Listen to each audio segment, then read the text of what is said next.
In local news here in Dallas, Texas, Memphis rapper Pooh Shiesty, government name Montrell Williams Jr., will appear in federal court this week for a hearing to determine whether he should be released on bond following last week's kidnapping and robbery arrest. His father, Montrell Williams Sr., rapper Big 30, government name Rodney Wright Jr., and 6 other defendants were all charged with kidnapping and robbery in connection with an incident that happened back in January at a Dallas recording studio.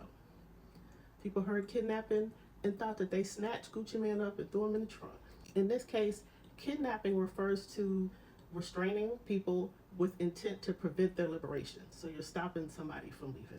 Pooh Shiesty had a recording deal with Atlanta rapper Gucci Mane, government name Radrick Davis, under the new 1017 record label. It was reported by the FBI that Pooh Shiesty set up a meeting with Gucci Mane in Dallas and then held them at gunpoint with an AK-style pistol while demanding to be released from his contract. One of the victims was choked during the robbery to the point of near unconsciousness, according to the DOJ. The federal investigators were able to track Pooh Shiesty using his ankle monitor. Yes, he had on an ankle monitor because he is supposed to be on home confinement from a 2022 federal case of conspiracy and drug trafficking.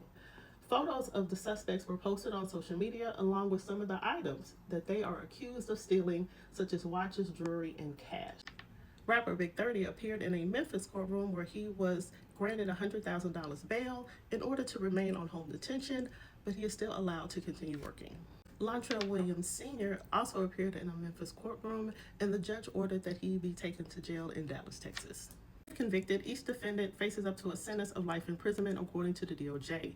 Pooh Shiesty's attorney, Bradford Cohen, spoke to TMZ recently, stating, "We're going to examine the accuracy of the statements from alleged victims in the complaint and what was allegedly taken from those individuals. I'm not sure those individuals said what is said in the indictment."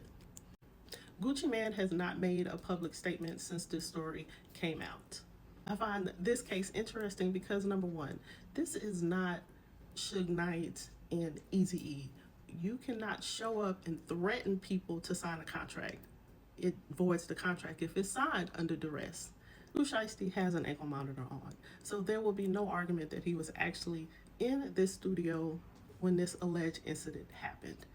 And you have to take into consideration why somebody with an ankle monitor on would show up and commit such a felony to hold people hostage and force them to sign a contract. So at this point, you're in jail, you're facing up to life in prison, and you're still under contract with Gucci Mane.